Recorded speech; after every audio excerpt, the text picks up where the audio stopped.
Hi hello welcome back to my channel Divya's kitchen and blogs. Happy Sunday all.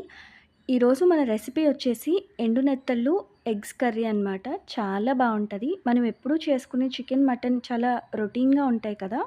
కొంచెం కొత్తగా కావాలనుకునే వాళ్ళు ఇలా ఒకసారి ట్రై చేసి చూడండి. ఇది చాలా ఓల్డ్ రెసిపీ అయినప్పటికీ కూడా టేస్ట్ అయితే అదిరిపోతుంది.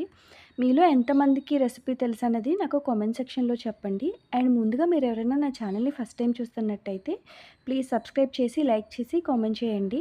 సరే, మనం ఇప్పుడైతే ప్రాసెస్లోకి వెళ్ళిపోదాం. దీనికోసం ముందుగా నేను ఒక కడాయి పెట్టుకొని దాంట్లో ఒక 2 స్పూన్స్ ఆఫ్ ఆయిల్ అయితే వేసుకున్నాను. ఇలా ఏవైనా ఈ డ్రై ఫిష్ కర్రీస్ చేసుకునేటప్పుడు ఆయిల్ కొంచెం ఎక్కువ వేసుకుంటేనే బాగుంటుంది. ఇలా ఆయిల్ హీట్ అయినాక ముందు నేను తీసుకున్న నెత్తళ్ళు క్లీన్ చేసి పెట్టుకున్నాను, బాగా వాష్ చేసి హాట్ వాటర్లో. సో దాన్ని తీసుకుని మనం ఒకసారి మంచిగా ఆయిల్లో అయితే ఫ్రై చేసేసుకోవాలి. ఇలా ఫ్రై చేసుకోవడం వల్ల మనం నెత్తళ్ళు తినేటప్పుడు చాలా టేస్టీగా ఉంటాయన్నమాట. చూస్తున్నారు కదా, ఇవి కొద్దిగా మనకి కలర్ చేంజ్ అయ్యాయి కదా.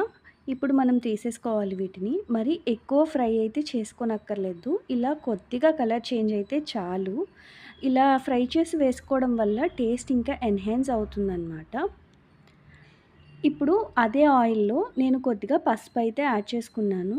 ఇప్పుడు నేను ముందుగా బాయిల్ చేసి పెట్టుకున్న ఎగ్స్‌ని కూడా యాడ్ చేసుకుంటున్నాననమాట. కొన్ని వాటిలో మనం ఎగ్స్ ఫ్రై చేసుకోకుండా వేస్తే బావుంటాయి. బట్ కొన్ని వాటిలో ఎగ్స్ ఫ్రై చేసి వేసుకుంటేనే చాలా బావుంటాయి. ఇక్కడ చూస్తున్నారు కదా, మనం ఎగ్స్ అయితే ఫ్రై చేసేసుకుంటున్నాము. ఇక్కడ నేను ఎగ్స్ అయితే మంచి గోల్డెన్ కలర్ వచ్చేంత వరకు అయితే ఫ్రై చేసుకుంటున్నాను. అంటే ఒక్కొక్కరికి ఒక్కోలా నచ్చుతుంది కదా, మాకైతే ఇలా నచ్చుతుందనమాట. సో చూస్తున్నారు కదా, మనకి ఎగ్స్ కూడా మంచిగా కలర్ వచ్చేసాయి. ఇప్పుడు సేమ్ ఆయిల్‌లో మనము ముందుగా గ్రైండ్ చేసి పెట్టుకున్న ఉల్లిపాయ పేస్ట్ వేసుకోవాలి. దానికన్నా ముందుగా ఒక 4 పచ్చిమిర్చి అయితే తీసుకొని కట్ చేసి వేసుకున్నాను. ఈ పేస్ట్ ఏంటంటే ఉల్లిపాయ, అలాగే వెల్లుల్లిపాయ, జీలకర్ర, కొద్దిగా ధనియాలు, అంతే అన్నమాట. దీనికి పెద్దగా మనకి మసాలాలు అవి కూడా ఏమీ అవసరం ఉండవండి.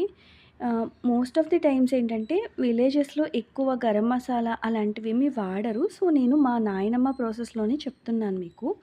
సో వాళ్ళు అప్పట్లో ఏం చేసేవారో అదే ప్రాసెస్ అనమాట. సో ఇప్పుడు మనకి ఆనియన్ కూడా మంచిగా ఫ్రై అయిపోయింది కదా.